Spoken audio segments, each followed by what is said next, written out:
kurang jelas katanya pemahamannya. Tolong dari awal lah. Anwa'ul kalami, bermula ini itu pembagian kalam.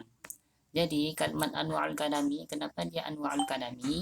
Karena anwa'ul tersebut menjadi anwa'ul tersebut menjadi khabar mubtada dah dibuangkan. Mubtadanya ialah hadza isim isyarah. Jadi artinya bermula ini itu pembagian kalam. Sedangkan al-kalami, kenapa harkanya al-kalami?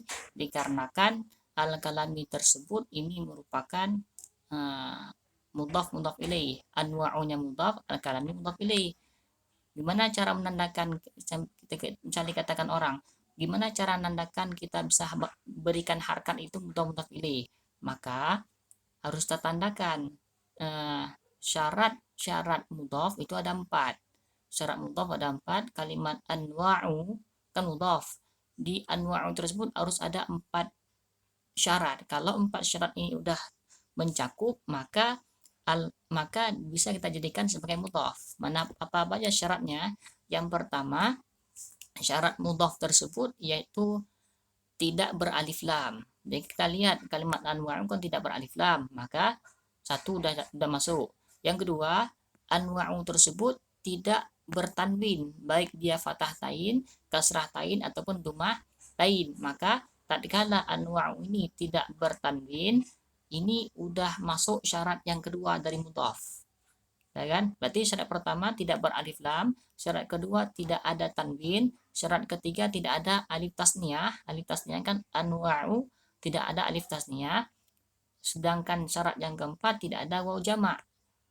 Nah, maka ketika 4 ini tidak ada di kalimat anwa'u, maka anwa'u bisa kita jadikan sebagai mudhaf. Dan sedangkan al-kalami merupakan mudhaf ilaih. Nah, jadi kalau kita i'rabkan hadza anwa'ul kalami, bermula ini itu pembagian kalam. Cara i'rabnya anwa'u khabar, mubtada adalah dibuangkan, takdirnya hadza, ha tanbih, da isim syarah, dimnya atas sukun pada mahal rafa menjadi mubtada.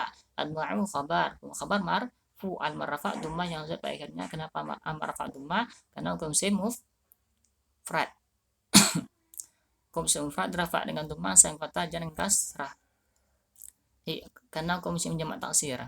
Hukum jamak taksir rafa dengan dumma sang fathah jangan kasrah. Al kalami mudhaf anwa'u, al kalami mudhaf ilaih, nanti kenanya. Nah, seperti itu cara harkatnya. Dan kan kita akan bahas sekarang ialah yang mau kita bahas kalam itu bagaimana. Nah, jadi di sini dari dalam kitab Ajurumiyah, kalam itu ialah kalam, dikatakan kalam ini pembicaraan, ucapan kita sehari-hari. Jadi kehidupan kita kan selalu berbicara, maka ucapan kita, pembicaraan kita disebut dengan kalam. Nah, dikatakan kalam dalam kitab ini mengatakan yaitu huwa al-lafdzul murakkabu fi dubil wada'i, yaitu sebuah lafaz yang tersusun lagi berfaedah dengan sebab dikasatkan. Nah, kita jabarkan satu persatu. Kalam tersebut harus berupa lafaz. Berupa lafaz ini yaitu dari huruf alif sampai huruf ya. Contoh, Zaidun merupakan lafaz. Madrasatun lafaz. Terus kursiyun lafaz, maktabun lafaz, terus masjidun lafaz, sa'atun lafaz. Maka ketika dia sudah ada satu kata, maka dikatakan lafaz. Nah, seperti nama orang, lafaz juga. Nah, itu yang pertama. Yang kedua ialah kalam harus berupa murakkab, menghimpun kepada murakkab. Bagaimana murakkab ini? Murakkab ini ialah al-kalimataini faktara, yaitu 2 kalimat atau terlebih banyak. Boleh 2 kalimat ataupun lebih 2 kalimat. Maka ini katakan kalam yang lafaz.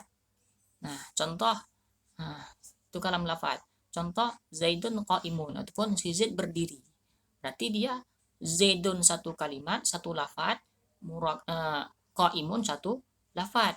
Maka dia sudah masuk pada kalam yang lafaz dan juga sudah masuk kepada kalam yang murakkab. Kenapa kalam yang murakkab? Karena al-kalimataini 2 kalimat. Lafaz Zaidun 1, lafaz murakkab, lafaz Zaidun 1, lafaz qaimun 1. Nah, Yang ketiga, kalam ini harus berupa mufid. Makna mufid ialah berfaedah, ya kan? Nah, berfaedah. Ketika kita katakan si Z berdiri kepada kawan kita, bahwasanya kita katakan si Z berdiri, maka kawan kita itu paham tentang ucapan kita, bahwasanya keadaan si Z sedang berdiri. Keadaan si Z-nya berdiri. Dan maka ini karena sudah paham dikatakan kalam yang mufid. Sedangkan yang keempat ialah kalam yang wada'i. Wada'i ini ada berbeda pendapat ulama tentang kalimat wada'i. Apa bedanya?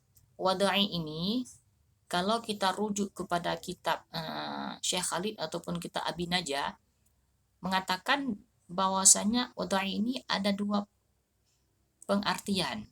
Bisa dengan bilodai dengan berbahasa Arab, dan ada juga yang mengatakan dengan bilodai dengan dikasatkan. Nah, maka bagaimana yang betul? Yang berbahasa Arab juga benar, yang bilodai juga benar, karena keduanya kalam ucapan ulama. Nah, jadi yang terlebih afdal yaitu dengan kasat, berarti dengan kita ucapkan. Nah, itu bilodai. Kenapa tidak dengan berbahasa Arab? Karena kalau berbahasa Arab menafikan, mengecualikan ini kalam yang ajamiyah, kalam orang-orang selain orang Arab, maka tidak dikategorikan kalam. Kalau kalimat bil wadai ini digunakan pengertian pemahamannya dengan berbahasa Arab, maka yang terlebih cocok ya dengan dikasatkan.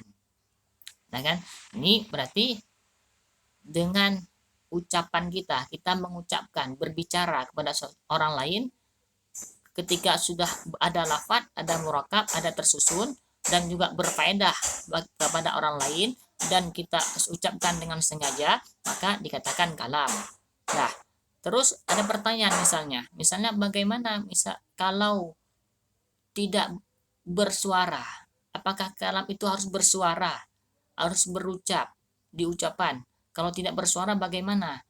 Ya kan? Maka kalam ini nanti ada dibahas lagi, yaitu kalam yang lain di kitab-kitab lain ada mengatakan bahwasanya kulluma afada bimakna, tiap-tiap sesuatu yang berfaedah bagi makna, maka dikatakan kalam, walaupun dia tidak dapat berbicara. Atas nama dia dapat berfaedah, walaupun tidak dapat berbicara, dikatakan sebagai kalam. Contoh misalnya orang bisu. Orang bisu berbicara dengan orang bisu kan sulit. Tapi kalau dia memperagakan gaya misalnya ketika dia lapar, memegang perutnya, berarti dia sedang lapar atau sedang sakit perut. Maka ini dia sudah berkalam, udah berkalam dengan kita, udah berbicara dengan kita, cuman tanpa suara. Maka yang seperti ini juga dikategorikan sebagai kalam, cuman bukan kalam dalam ilmu nahu, tapi dalam segi lainnya. Sedangkan kalam dalam segi nahu yaitu harus berupa lafaz, berupa murakab, berupa mufid, berupa wada'i, dan seperti itu. Contoh seperti tadi, si Z berdiri, ataupun si Polan bermain bola, ataupun kamu sedang belajar, ataupun kamu sedang berlomba-lomba, kamu sedang menghafal, maka ini juga dikatakan sebagai kalam. Nah, jadi di situ pemahamannya tentang kalam, pembagian kalam. Dan juga untuk pengulangan tadi di kalimat qala al-musannifu rahimahullah, kenapa dibuat dengan kalimat qala al-musannifu rahimahullah? Karena untuk kita ta'zim kepada pengarang kitab, kita menghormati kepada pengarang kitab. Nah, tujuan dan maksud supaya mendapatkan berkah daripada beliau. Maka apabila ada orang, kalau kata-kata para masyayikh kita, apabila kita ini selalu tatkala mengaji mengirimkan sebuah Fatihah kepada pengarang kitab, maka insya Allah pengarang kitab ini akan memberikan sir kepada kita. Sir kepada kita, istilahnya ikatan hati antara kita dengan beliau. Maka kita bisa dekat dengan beliau. Maka kalau kita niatkan Fatihah, kita kirim Fatihah setiap kita mengaji untuk pengarang kitab. Maka ini Dan juga ketika kita mengaji mengucapkan qala musannifu rahimahullah taala wa nafa'ana bi ulumi fid daraini amin ya rabbal alamin. Ini merupakan sebuah takzim kita, sebuah penghormatan kita karena kita membaca kitab beliau. Ini bukan karangan kita, tapi karangan beliau. Jadi yang kita ucapkan kalamnya beliau. Jadi kita tidak berani mengatakan bahwasanya kalau pendapat saya seperti ini. Nah, itu tidak boleh. Kenapa? Karena yang kita baca bukan kalam kita, bukan karangan kita. Tapi kalau karangan kita sendiri, kita membuat sebuah buku, maka boleh kita katakan kalau pendapat saya yang saya tulis dalam buku ini, dalam kitab ini mengatakan seperti ini. Nah, itu boleh. Tapi kalau kita kita mengaji kitab-kitab ulama, ya kan, tidak ada sangkut paut dengan kita, bahkan saudara pun tidak ada sangkut paut saudara, maka alangkah baiknya kita mengatakan qala al-musannifu rahimahullah taala, telah berkata tengku musannif, tengku pengarang kitab dalam kitabnya melalui perantaraan mulut kita ataupun melalui perantaraan lisan kita. Kenapa masih ada yang untuk belajar kitab beliau atau untuk menimba ilmu daripada lisan kita? Inilah kesimpulan daripada kalam tersebut. Nah, sampai situ paham kira-kira. Nah, ini sebentar lagi, tempo 3 menit lagi sudah mau habis masa zoomnya ini. Ada yang mau ditanyakan kira-kira? Zoomnya 5 menit lagi udah mau habis. Ada yang ditanyakan atau yang ada yang kurang paham di sini?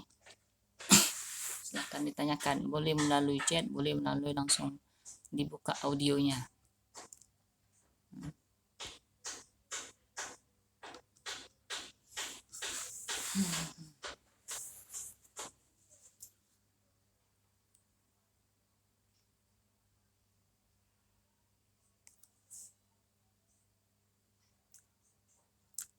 Bagaimana? Tidak ada ya? Kalau tidak ada ditanyakan, mungkin cukup sekian dari saya. Apabila nanti ada perdebatan, ada matan-matan yang lain dari ustadz dan ustazah yang lain yang mungkin mengatakan pendapatnya seperti maka dibolehkan ya, karena kita membuat sebuah majelis ini kalau bisa dengan bertanya dibolehkan, debat dianjurkan. Nah, itulah yang diinginkan. Maka inilah untuk menghidupkan suasana, untuk mencerdaskan otak kita, untuk mengasah otak kita, mengasah pikiran kita, maka harus banyak literasi. Maka rumusnya ialah